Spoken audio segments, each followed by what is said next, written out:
Часто в шутку, иногда всерьез говорят, что рождение – это первый шаг к смерти. Может, это и верно. Нашей полной относительности человеческой жизни. А что разделяет эти два самых важных и судьбоносных шага? Век. Постоянная.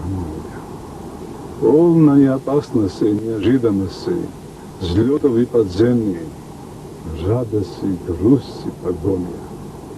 Погоня за своей мечтой, идеалом, счастьем.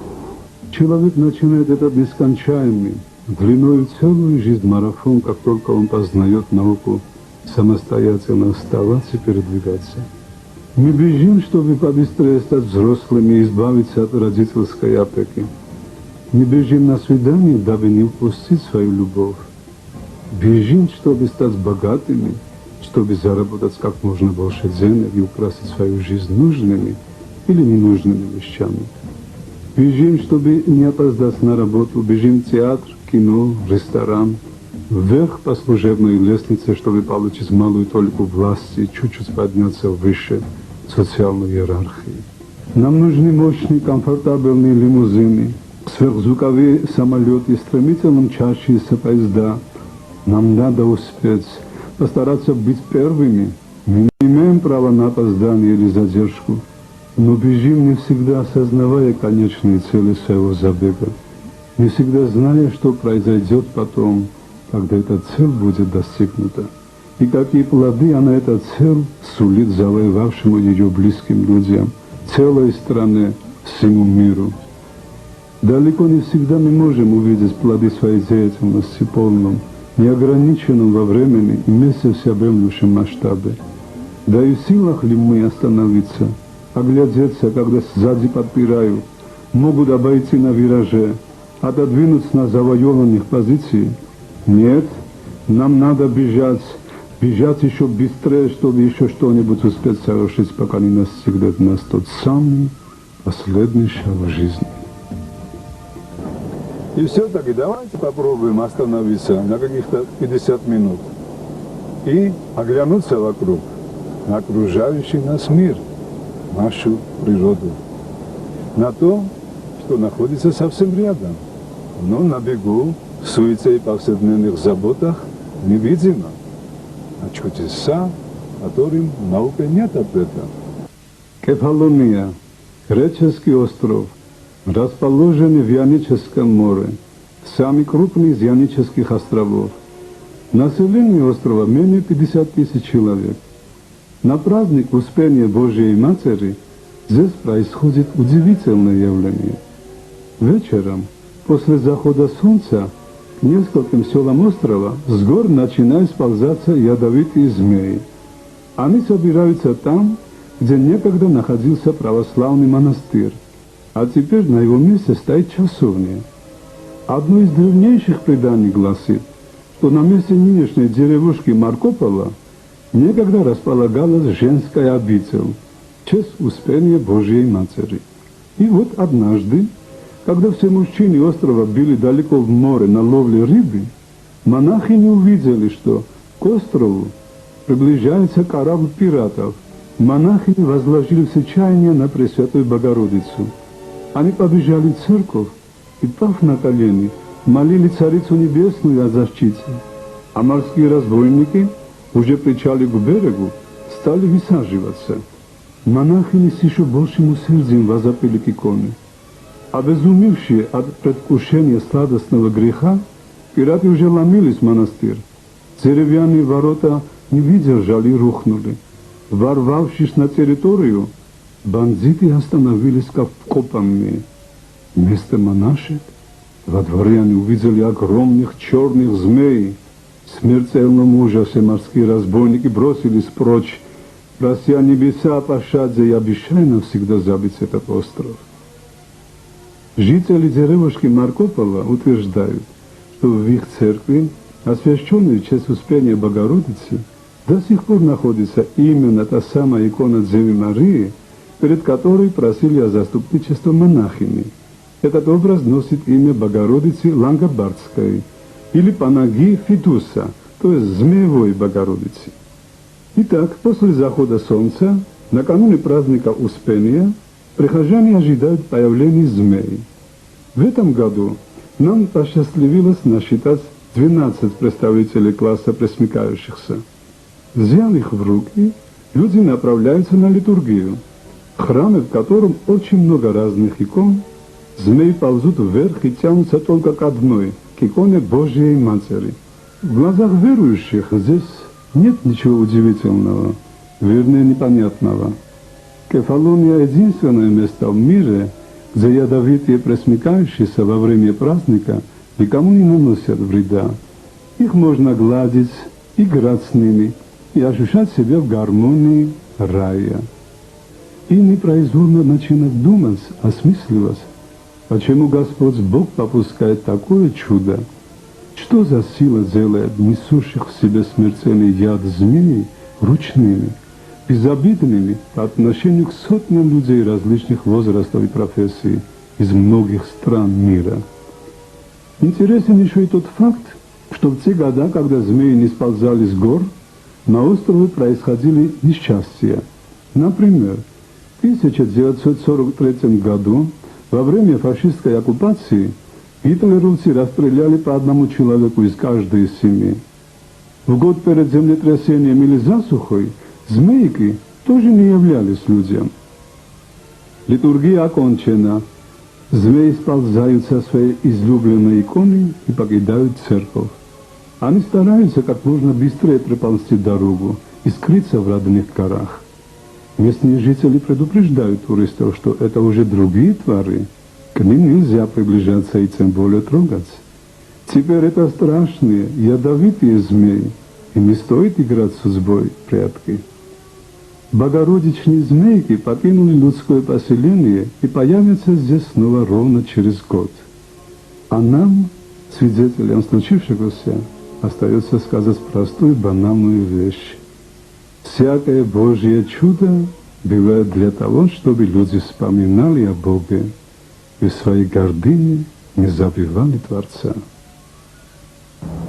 Человек познает сей мир с помощью основных 5 чувств, заложенных в него. Осязанием, вкусом, слухом, обонянием и зрением. Нам трудно, почти невозможно поверить на слово. Чтобы убедиться в истине, мы должны потрогать, попробовать на вкус, услышать, понюхать или увидеть. И здесь Творец жизни не хочет оставлять нас один на один с нашей верой. Ищущим, сомневающимся, заблудшим Он наглядно демонстрирует свое величие.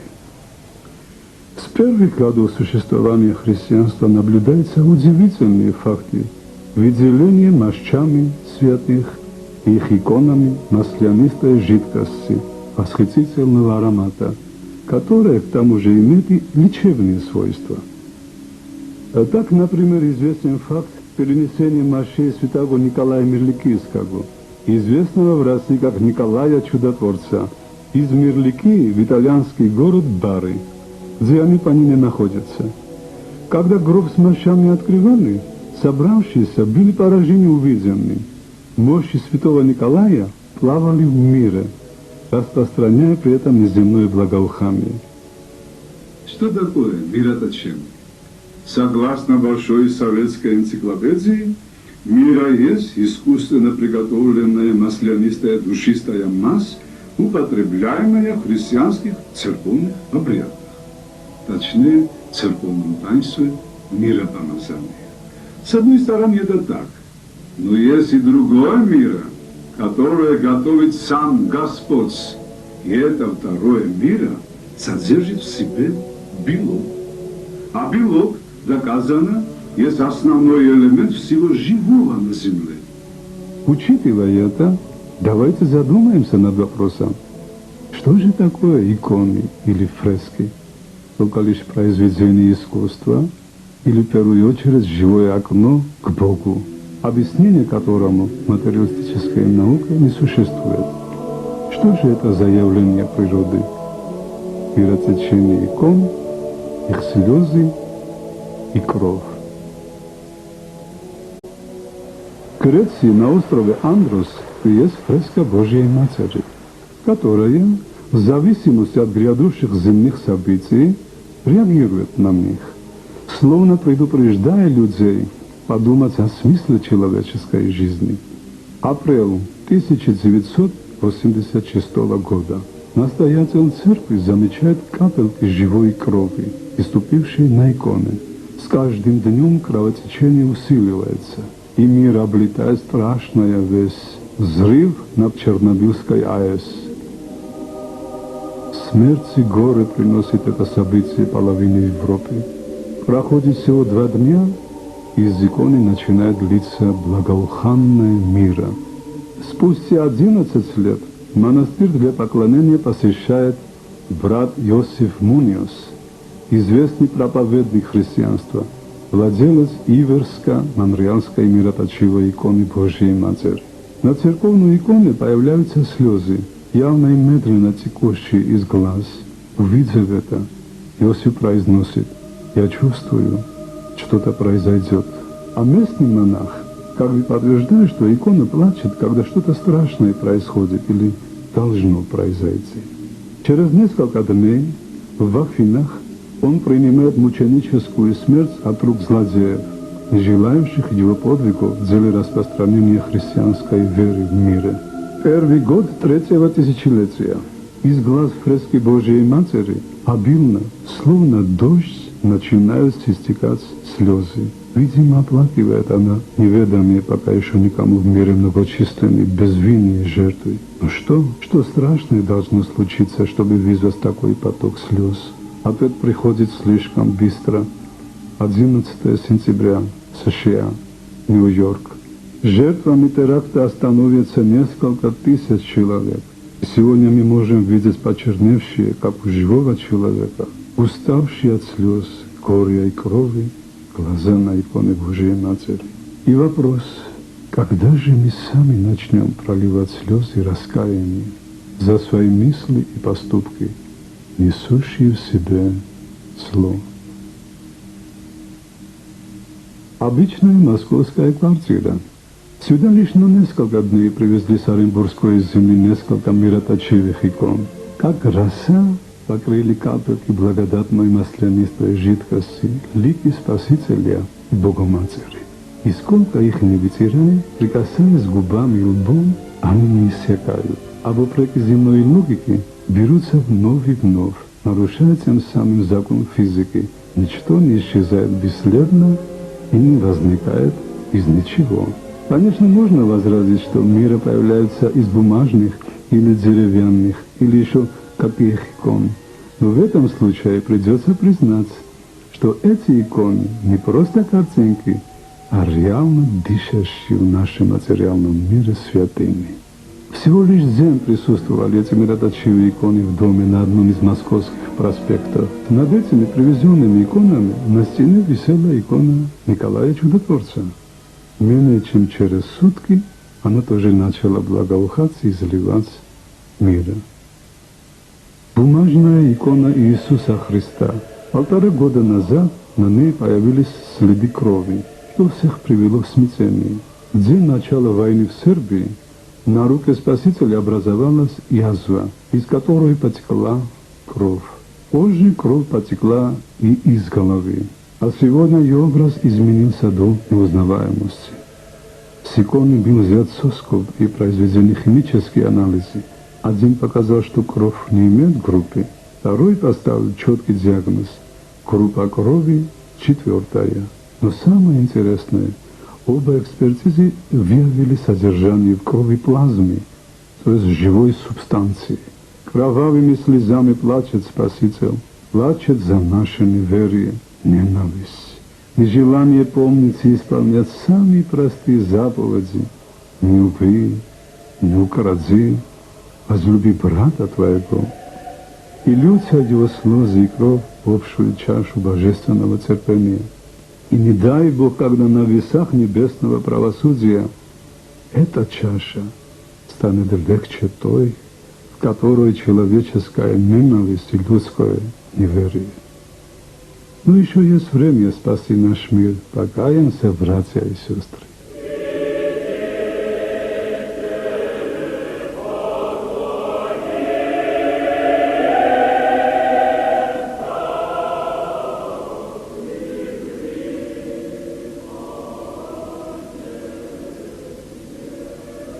Небольшой провинциальный городок, как и несметным количеством разбросанный по всей Руси Великой.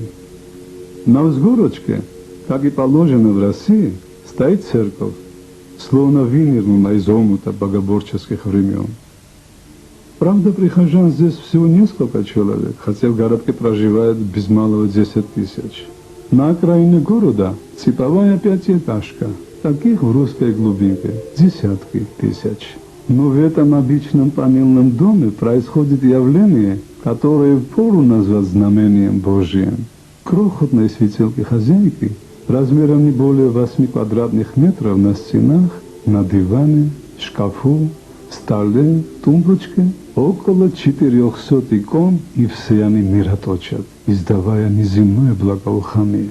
Причем, что уж совсем не вмещается в человеческое сознание. Эти чудеса происходят с деревянными, фотографическими, картонными, бумажными и металлическими образками. Фотография иконы преподобного Александра Свирского фактически плавает мира, ей же самой и источающей. В этом деревянном кресте, размером не более 30 сантиметров, за полчаса накапливается до 50 грамм мира. Причем, когда крест полон, мира не переливает через края, а как бы останавливается. Стоит его немного использовать для исцеления или благословения, процесс выработки этого прекрасного неземного вещества моментально возобновляется. Обычный крест из обычного металла, бездушный материал по воле Божьей, стал живым и одушевленным. А то, что происходит с деревянной иконой Иверской Богоматери, не поддается никакому земному познанию.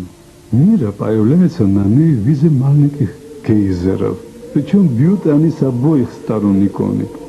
А вот и капелька крови, упавшая с лика, такое подвластно только небесным силам и показывается людям, чтобы они уверовали, поняли, что без Божьего попущения ничего не происходит. Даже волос из головы выпасть не может. Смотрите на чудеса, радуйтесь, удивляйтесь и не забывайте постоянно твердить: Господи Иисусе Христе, Сыне Божий, помилуй меня грешного. Эта комнатка теперь еще стала известна и как необычная реставрационная мастерская, а главный художник сам Господь Бог. Да, не удивляйтесь. Сюда приносят старые потертые, обгоревшие иконы. Проходит несколько месяцев, и краски на них обновляются. Цвет меняется, появляются новые узоры и линии. А здесь, в левом нижнем углу, прорабатываются детали, которые никогда не прорисовывались в школах иконописи. Посмотрите на икону царя великомученика Николая II. Видите, как у него просветляют лоб и руки? А капельки на лбу пульсируют, как живые. Так что мы вас не обманули. Невидимо, нерукотворно Создатель творит великое чудо. Теперь в этой маленькой квартирке всегда много людей, которые хотят своими глазами воочию увидеть чудеса и приложиться к целебному миру. Паломники едут со всех концов страны, а вот местные, они пытаются найти причину, обосновать свое нежелание наблюдать чудо. Почти 10 тысяч живущих без молитвы, покаяния, причастия.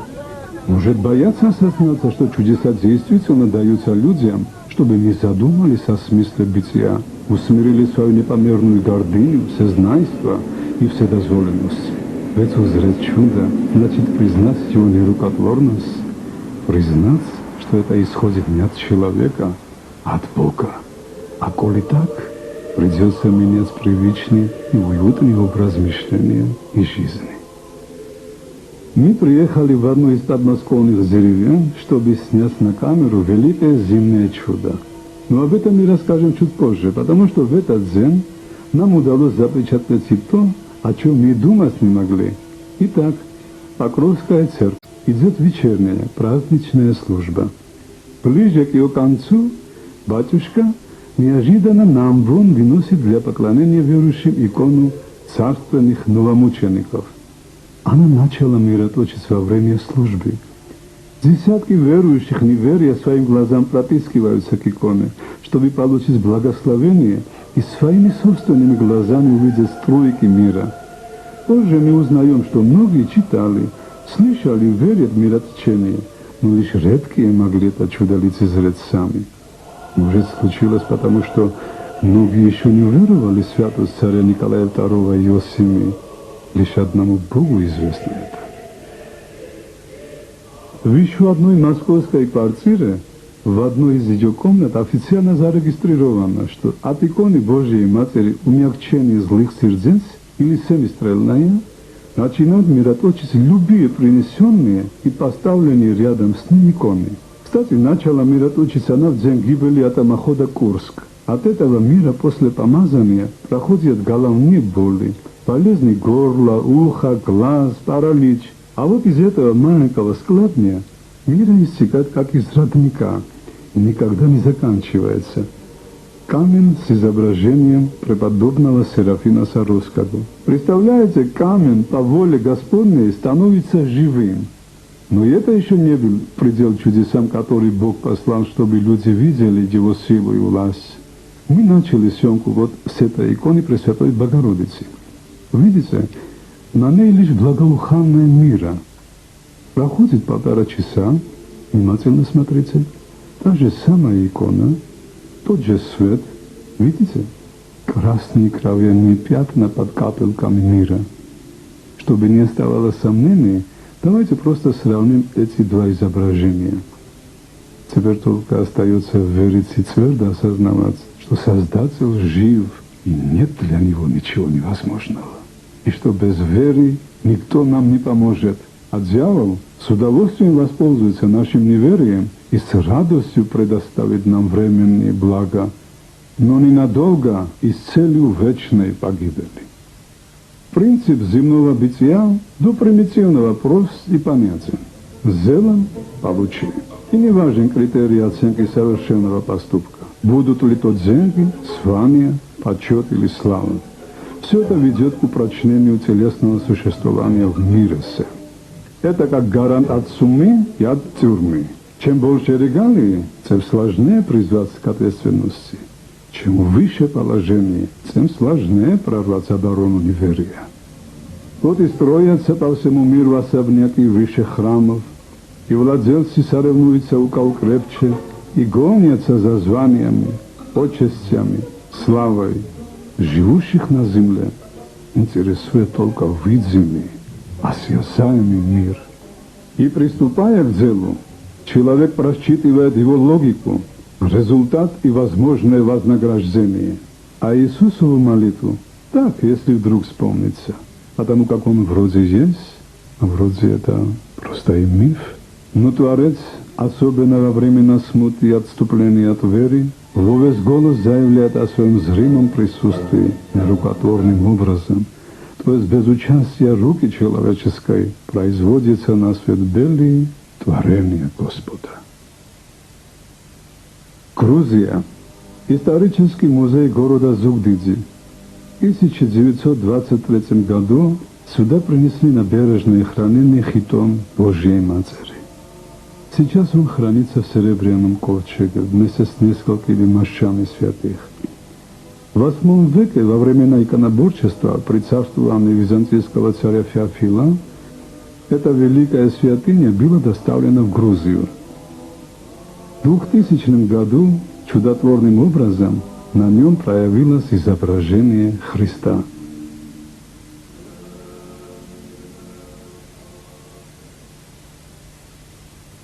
Село Гаденово, что неподалеку от Ростова Великого, Ярославской области. Здесь в храме Иоанна Златоуста находится дивный животворящий крест. Его история большинству может показаться неправдоподобной. И никакие ссылки на документы, исторические факты, летопись не помогут поверить тем, кто готов отвергать веру ради собственного спокойствия и комфорта. Крест был явлен людям ночью 11 июня 1423 года близ села Антошково Ивановской области. Согласно летописи, пастухи соседних сел вдруг увидели, как яркий столб света встал над болотом. В нем образовался крест, а на нем Спаситель как живой. Перед крестом святитель Николай Чудотворец. От креста раздался голос: «Будет на сем месте благодать Божия и Дом Божий. Сообщите весь сию всем людям, чтобы на месте сем поставили люди церковь мою». Епископ Ростовский благословил строить деревянный храм на месте явления чуда. Когда плотники заготовили весь необходимый материал и подошли к указанному месту, то обнаружили там болото. Церковь было строить невозможно. Решили отойти на версту вверх, на пригорок. Решили, сделали. Работали до ночи и успели заложить первые 3 венца будущего храма. Придя на утро, с ужасом обнаружили, что на месте начатого строительства первозданная природа. Ни служебных венцов остова, ни строительных материалов. Погоревав, отправились к епископу. Пройдя около версты, с трепетом и ужасом увидели построенные ими и заготовленные материалы посреди болота. И именно на том месте, где явился пастухам нерукотворный крест. А следующей ночью прошел сильный дождь, образовалась река, и вся вода с болота в нем не ушла. Место постройки осушилось, приподнялось, и образовался холм. 80 лет спустя в храме произошел пожар. Икону Николая Чудотворца и другие удалось вынести, а крест не подался. Он словно был пригвожден. Долго горел храм, долго оплакивали люди невосполнимую потерю. А на утро пришли на пепелище и были несказанно удивлены. Крест остался нетронутым огнем, но это было только начало чудес. Окутали Россию времена безбожия. 20-е годы большевики, распевая «Вставай проклятием заклейменные», стали избавляться от русских святынь. Вдумайтесь только в эти слова. «Вставайте, заклейменные проклятием», то есть обреченные на погибель самим сатаной. Что еще можно добавить? Так вот, решили и этот чудный крест погубить. Но не брала пила, и топор отскакивал, как от гранита. В итоге, чтобы верующие не поклонились кресту и забыли о нем навеки, облили его соляной кислотой. Краска слезла, а крест остался неподвластным и этому всеуничтожающему химическому раствору. В 1937 году верующим удалось перенести крест и спрятать его в храме Иоанна Златоуста, где он и поныне радует глаз и чудотворит божественными исцелениями страждущим и немощным.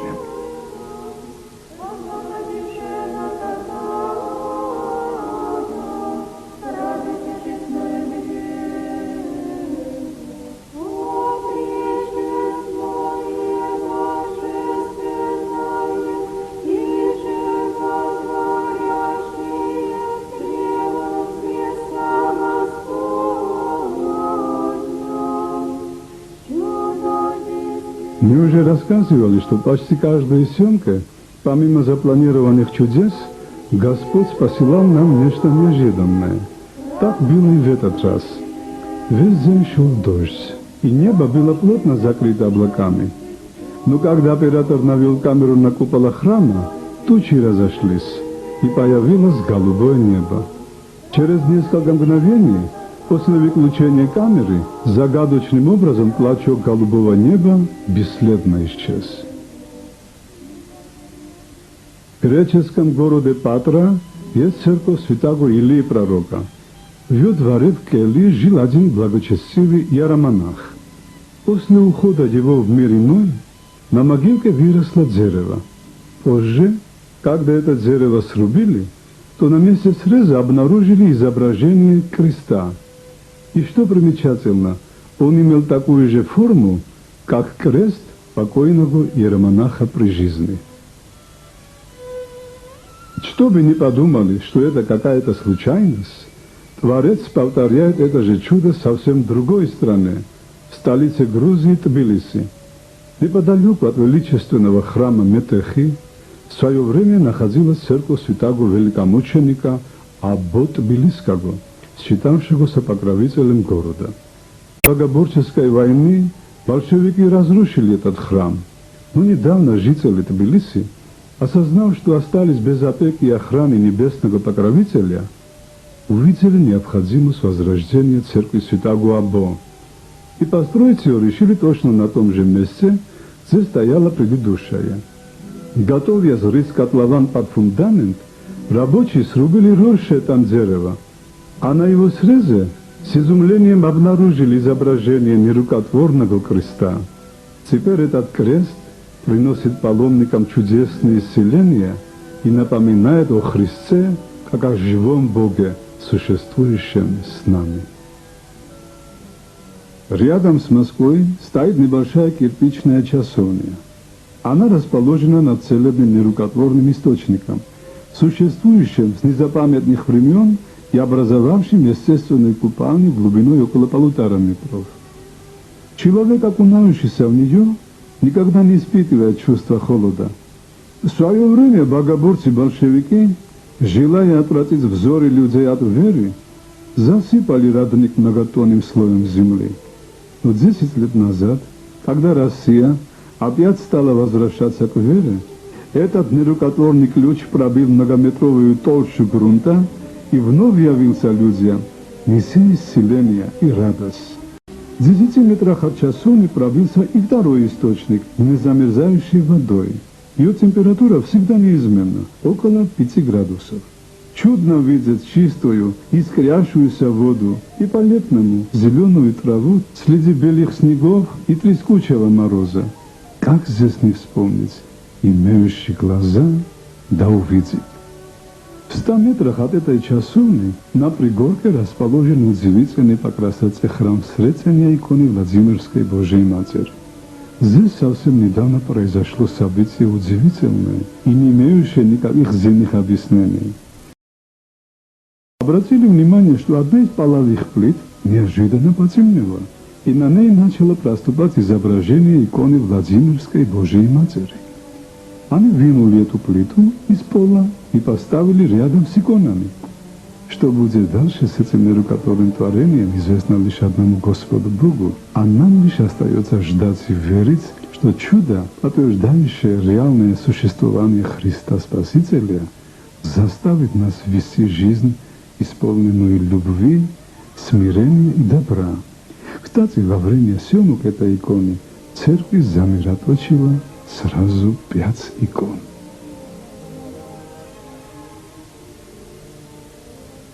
В 2000 году, когда весь христианский мир отмечал свой великий праздник, сразу 3 иконы в столице Грузии Тбилиси перешли на стекло.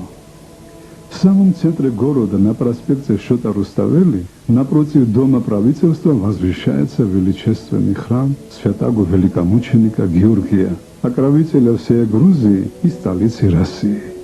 Долгие годы в нем при входе с западной стороны, высоко под потолком, далеко от алтаря неприметно висела нерукотворная икона Спаса. Люди, заходя в церковь, редко обращали на нее внимание, и тем более никто перед ней не молился, не ставил свечи. Ее просто не замечали. И вот в один прекрасный день эта икона неожиданно упала со своего привычного места на пол.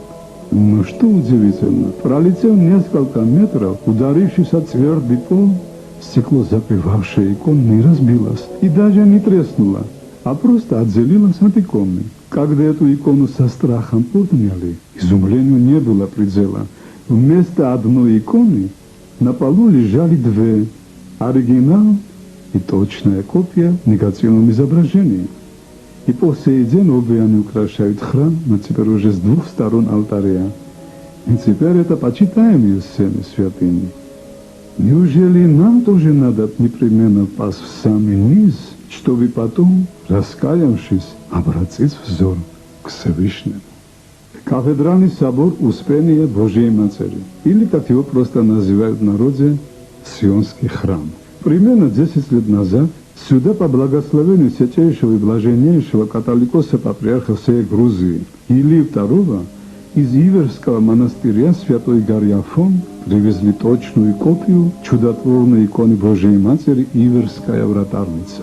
Копия была написана афонскими монахами, и эта икона перешла на стекло и находится в церкви в пределе святого царя Вахтанга Бургасали, основателя города Тбилиси.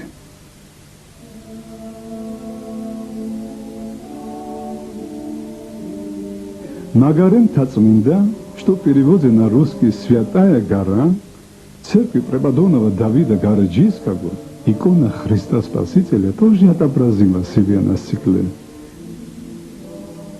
Сейчас оригинал, ее собственноручная копия находится рядом. Смотрите, сравнивайте, радуйтесь. Видите, даже потертость, имеющаяся на самой иконе, отобразилась и на нерукотворной копии. Чудо? Да, но чудо лишь для людей, а для Создателя нет ничего невозможного в мире, созданном им же самим. Дорогие братья и сестры, давайте снова вернемся в Грецию, на остров Кефалония, и посмотрим кадры, снятые на любительской камере. За стеклом старой иконы Божьей Матери, уцелевшей во время разрушительного землетрясения, лежат безжизненные с виду засохшие стебли лилии. Их сюда за полгода до праздника приносят люди. Приносят живыми, только что сорванными в самых разных уголках острова, и ставят перед иконой. Это происходит в день Благовещения Божьей Матери.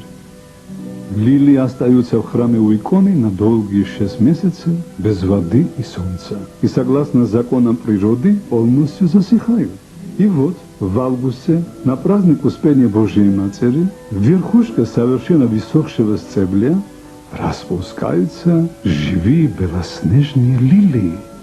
Может, это напоминание нашим иссохшим от безверия душам о знаке Божьей любви и вечной жизни. Существует поверье, что прикоснувшийся к чудесному стеблю не сможет совершить в мирской жизни преступления и злодеяния. И просто какое великое счастье держать в руках живое свидетельство неприходящей благодати. Вот уж воистину неисповедимы пути Господни.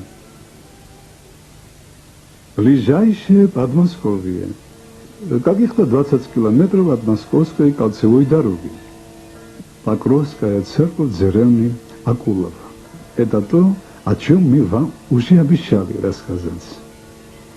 Здесь ежегодно в ночь на праздник введения в храм Пресвятой Богородицы с 3 на 4 декабря тихо и незаметно распускается верба.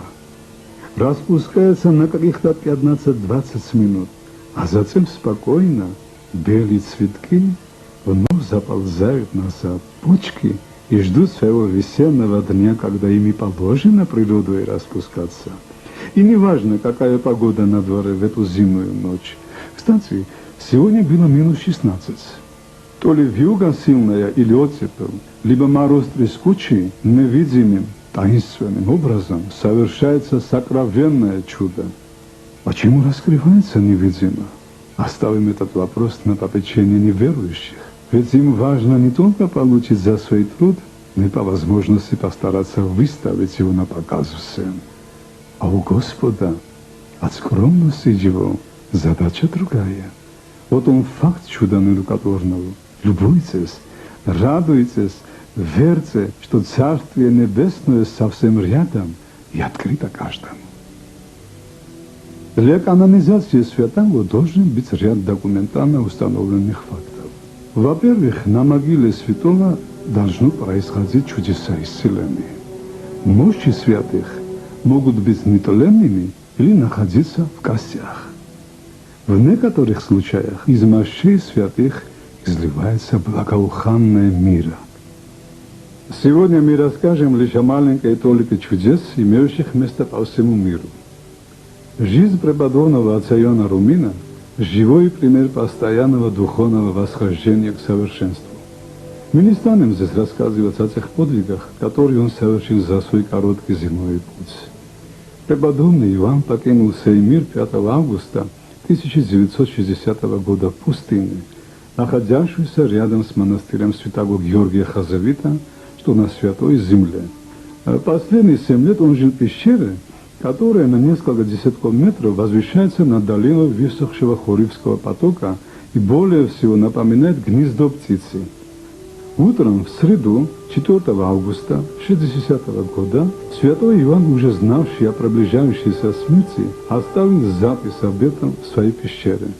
На следующий день, по рассказу игумена монастыря святого Георгия Хазовита, архимандрита Амфилохия, братья отправилась к пещере преподобного. Придя туда к 10 утра, начали совершать отпевание. Вдруг в пещеру слетелось бесчисленное множество разных птиц. Они мешали нам петь и читать, тушили свечи, перелетая с места на место, закрывали своими крыльями книги, как будто они хотели, чтобы их покидал этот праведник. После отпевания мы положили тело блаженного вглубь пещеры, в один старый гроб, который он заранее себе приготовил. Спустя 20 лет в мир святого Георгия Хазовита прибыла группа греков-паломников из Америки. Они попросили благословения у игумена пойти вместе и поклониться гробу отца Иоанна. И когда вытащили одну только лишь доску от гробовой крышки, вдруг вся пещера наполнилась неизреченным благоуханием. Все увидели абсолютно нетронутые мощи, как будто их положили сюда всего несколько часов назад. В те дни одна женщина из Австралии увидела во сне одного монаха, повелевшего собрать деньги для раков, которые должны будут почивать в нетленной мощи нового святого. Однако имени своего и места, где находится эта рака, не открыл ей. Вскоре одна из ее знакомых предложила ей поехать в паломничество на Святую Землю. Среди святынь, которые посещала группа, были монастырь святого Георгия Хазовита. Она и как раз и увидела новоявленные целокупные мощи преподобного Иоанна Румина. Тогда вспомнила она свой сон и поняла, для кого должна была собирать деньги на раку. С того времени поныне почивает преподобный своими мощами в новоустроенной раке, так что каждый может видеть его полностью сохранившееся тело и прославлять Господа, дивного во святых своих. Скептики могут возразить: подумаешь, всего 40 лет прошло после смерти. Или гроб был какой-то специальный, или в земле он предан не был. Не будем говорить о том, что человеческое тело разлагается и начинает смердеть уже через несколько дней после смерти. Тем более в условиях нестерпимой жары. Давайте обратимся к следующему примеру. 30 августа 1533 года Господь принял преподобного Александра Свирского, единственного святого в Новом Завете, коему явилась при жизни Пресвятая Троица. Вся его жизнь стала великим подвигом во имя Бога и Руси Великой. Но сегодня мы поговорим о том, что произошло после его смерти. Итак, великий святой был погребен близ церкви Преображения Господня, что на северо-западе России, неподалеку от Петербурга. По прошествии 107 лет и 7,5 месяцев мощи святого были извлечены из сырой земли. Лишь только открыли верхнюю доску гроба, вдруг разлилось по воздуху благоухание из описаний 1641 года. Одежды, на лежавшем в гробе, мантия и схема были целы. Тут же был деревянный посох. Тело оказалось неистлевшим.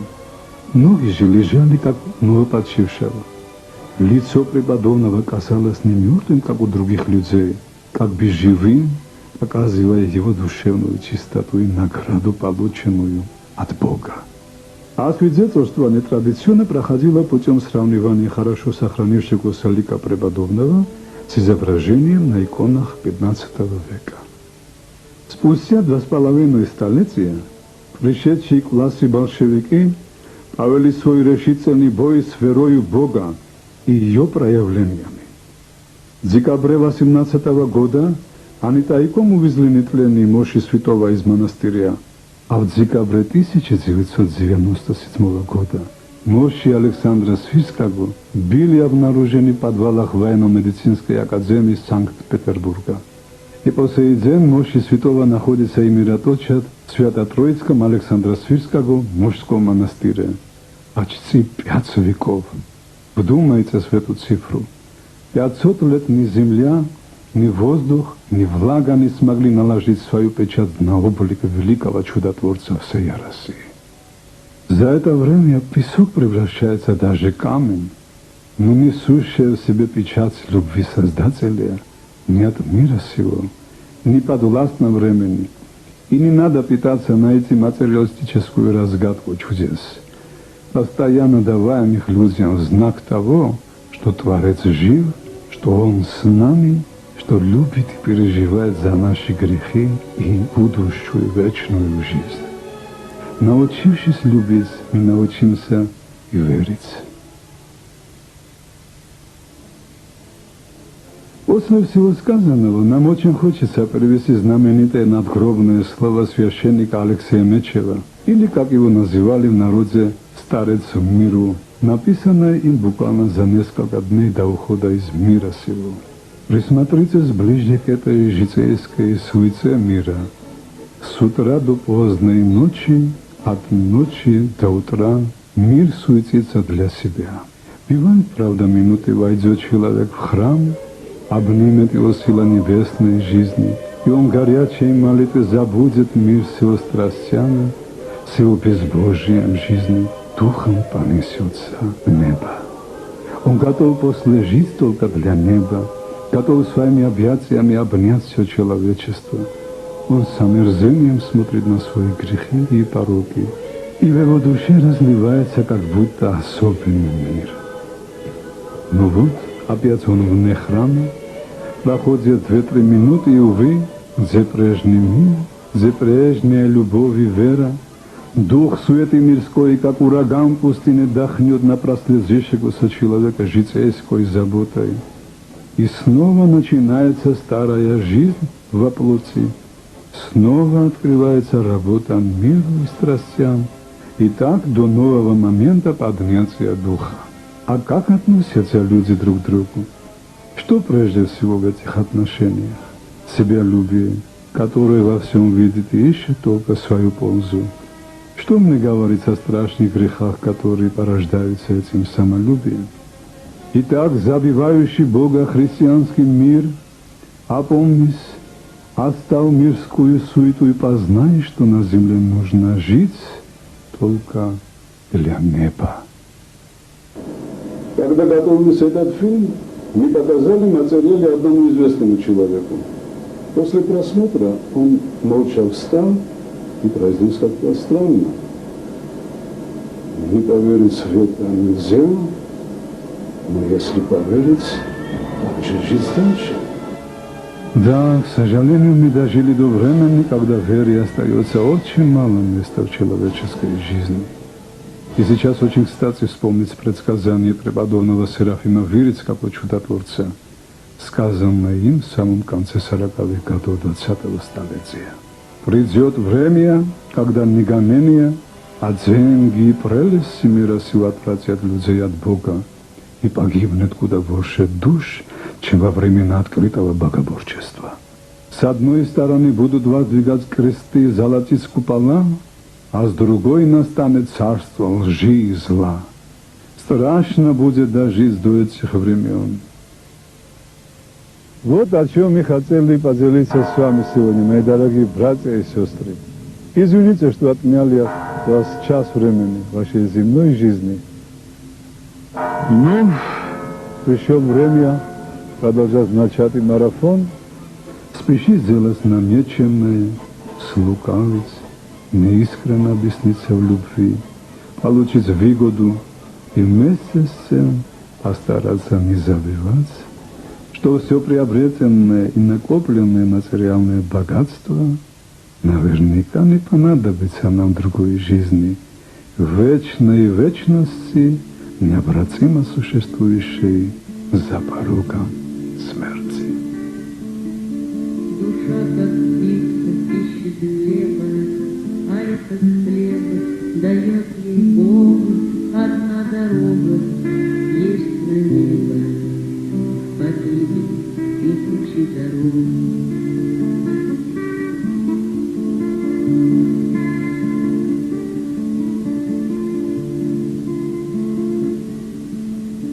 Судьба решается навеки, здесь на земле нигде не будет, текут же реки,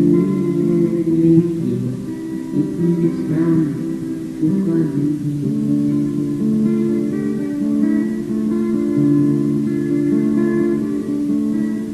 И если ты устал от жажды, взывай к Христу, не промолчи, Он отдал жизнь свою, чтоб каждый спасение дар получил.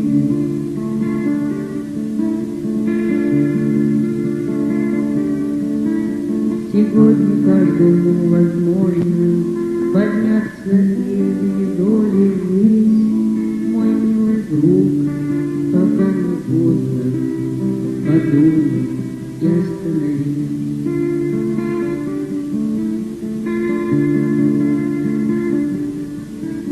Лишь во Христе счастливый жребий, Его любовь всему итогу, одна дорога есть на небо, погибель тысячи дорог.